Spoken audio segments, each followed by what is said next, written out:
E aí pessoal, beleza? Rodrigo Bibo do site podcastbibotalk.com. Eu estou bem, eu espero que vocês estejam também. Vídeo sem edição aqui, que nesse canal assim, tem vídeo editado e tem vídeo não editado como esse aqui agora. Se você gosta desse canal, já assistiu um ou dois vídeos e ainda não se inscreveu, se inscreve, vai lá. E outra, cria o hábito de apertar no joinha, que isso nos ajuda bastante, tá bom? Galera, me perguntaram lá no Instagram o seguinte, o meu pastor prega bem, o púlpito não foi vendido para partidos políticos ou defesa de candidato A ou B, e mesmo assim a igreja não cresce. O que pode estar acontecendo?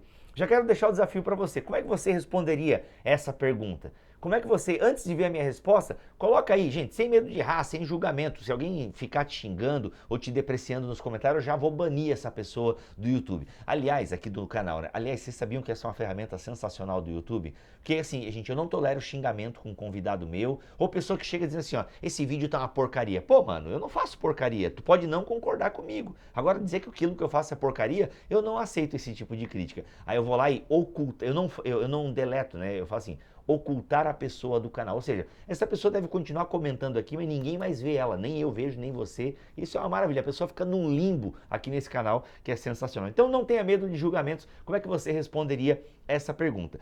Um púlpito bom, uma boa pregação, mas a igreja não cresce. Gente, é normal que uma igreja cresça, tá? É normal que uma igreja tenha batismo, que uma igreja tenha conversão. Uma igreja saudável produz novos convertidos, produz mudanças de mente. Aliás, por que eu falei que produz mudanças de mente? Porque a gente tem um fenômeno no Brasil que é muita gente que está descobrindo o evangelho mesmo tendo aceitado Jesus em algum momento da sua vida. A gente tem muitas pessoas que congregavam em igrejas onde o evangelho não era pregado. É como diz o meu amigo Igor Miguel, nós estamos pescando, ele estava falando que nós precisamos evangelizar o Brasil, evangelizar os evangélicos. Daí eu falei, cara, mas isso não é pescar em aquário? Ou seja, a gente não está ficando pescando no aquário dos outros? Daí ele falou, não, a gente está pescando em esgoto, né? Forte, mas verdadeiro em certo aspecto. Então assim, tem muita gente que já teve um encontro com Jesus até, sabe? Uma pessoa que professou a sua fé, teve um batismo válido, mas ela de repente começa a aprender sobre Bíblia, ela percebe que ela nunca aprendeu a Bíblia, que ela nunca aprendeu o Evangelho.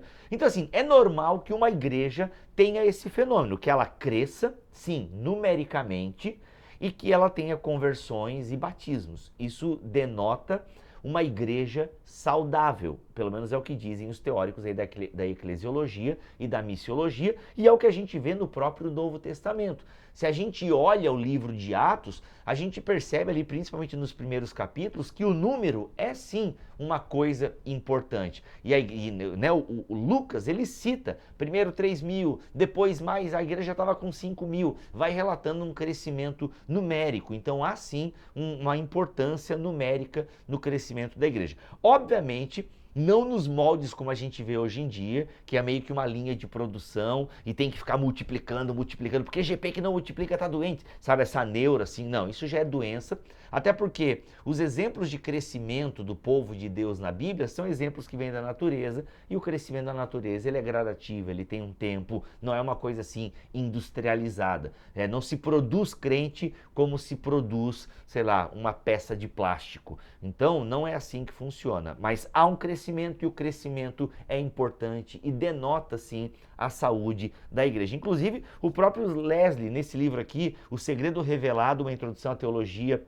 da missão, ele fala um pouco sobre isso, é bem legal, tem um capítulo sobre crescimento da igreja aqui e até eu tirei essa ideia, algumas ideias daqui que eu achei bem interessante, tá? Esse aqui, O Segredo Revelado, é um livrinho bem bacana, mas vamos lá, gente. Então, tanto esse livro aqui fala que o crescimento é importante, como um livro do Sérgio Queiroz também, Igrejas que Transformaram o Brasil, ele fala sobre isso, tem até uma pesquisa, né, quantos batismos por ano e tal, denota uma saúde da igreja e por aí vai, tá? Mas vamos lá. Mas o New Beginning aqui, o New Beginning, ele fala também assim, que não é uma preocupação do Novo Testamento o crescimento numérico, porque você não vai ver isso nas cartas, por exemplo, você não vai ver isso nas orientações paulinas, essa ênfase no crescimento numérico, assim como você vê em Atos. Então, tem que ter um equilíbrio. Mas vamos lá, essa pergunta, a minha igreja tem um bom púlpito, mas a igreja não cresce. Eu penso que, primeiro, tem uma compreensão aí um pouco equivocada da tarefa da igreja. Porque percebam que na pergunta dessa pessoa há uma responsabilidade muito grande sobre o púlpito, sobre o pastor. E, gente, não é suficiente para o crescimento de uma igreja só um bom púlpito. Ah, pregue o evangelho e as pessoas vão aparecer. Não, isso é um pouco assim, é até imaturidade missiológica. O Ed Stetzer fala isso também num livro dele sobre missão, que eu não lembro agora.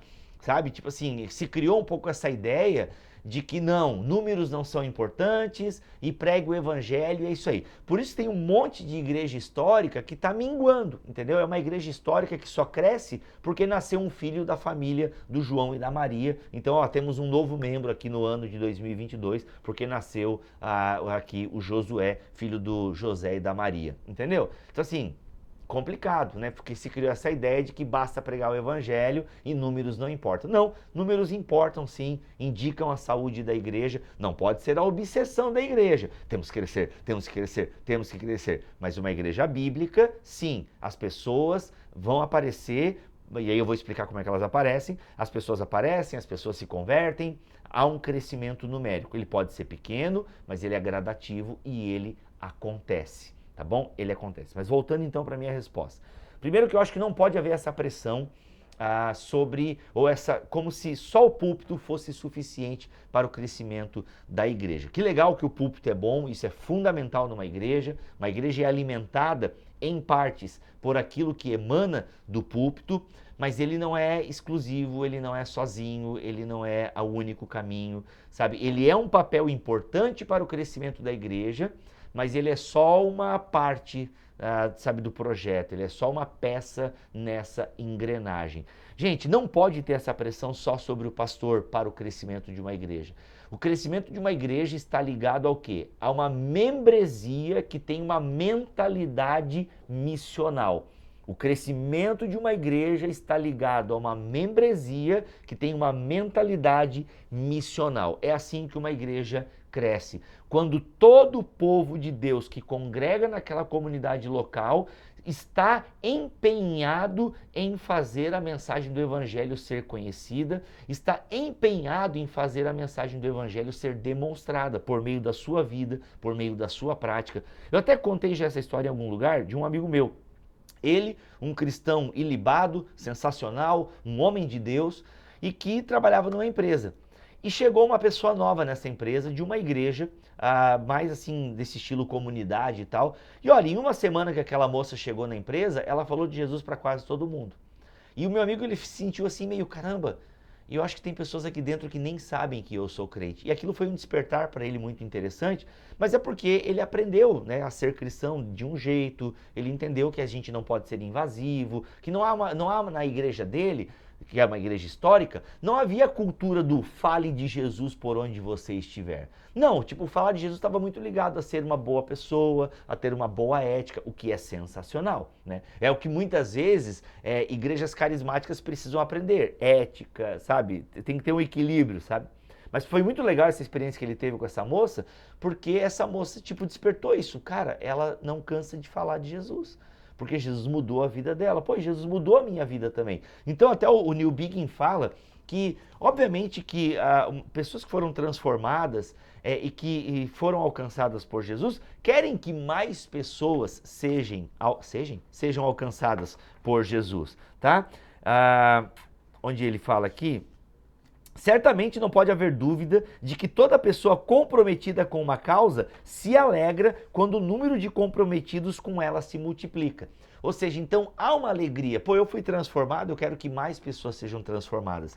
Então precisa haver o quê? A comunidade precisa ter uma mentalidade missional. Então o que esse púlpito precisa começar a pregar é sobre missões.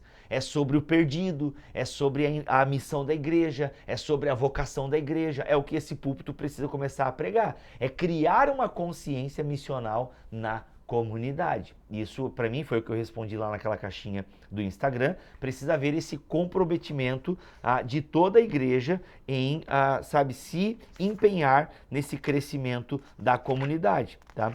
Tem outras coisas legais que ele fala aqui, mas enfim, gente, eu acho que seria muito. Essa ideia do pensamento missional está muito em Michael Gorin. Tá, o Gorin fala muito sobre isso, o Ed Stetzer, e eu não sei se o Neil Biggin fala sobre isso, eu não li esse livro inteiro, tá? Mas nessa parte aqui eu pude tirar essa ideia, que crescimento é importante, mas obviamente que uma direção, crescer também de forma correta, com boa doutrina, a principal tarefa da igreja é pregar o evangelho, então o Neil Biggin vai trabalhar um pouco essas questões. Mas entenderam, gente, o ponto que eu quis levantar aqui? Crescimento é importante, ele não é tudo, mas ele tem que acontecer e ele começa a acontecer quando toda a comunidade se empenha, quando toda a comunidade percebe que foi impactada por Jesus e quer que mais pessoas vivam essa realidade. E é por isso que essa moça chegou lá na empresa e ela foi falando de Jesus, porque Jesus é importante para ela e ela quer que mais pessoas tenham Jesus como algo importante na sua vida. E aí? Se você gostou desse vídeo, dá aquele like, comenta aí agora, depois que você viu a minha resposta, se você concorda, o que você mudaria, o que você acrescentaria na minha resposta. E se você quer estudar teologia comigo, vem para a Escola Bibotalk de Teologia, agora é mensalidade, não pesa no seu bolso, não pesa na fatura do seu cartão. E, poxa, tá muito legal, a gente está lançando módulos novos, está sensacional, tá bom? Deus abençoe vocês, até o próximo vídeo, se Ele quiser assim permitir. Deixa eu fazer uma pose para a foto da thumb, peraí. Não, ficou ruim essa. Que tal essa aqui? Não. É assim. Valeu, gente.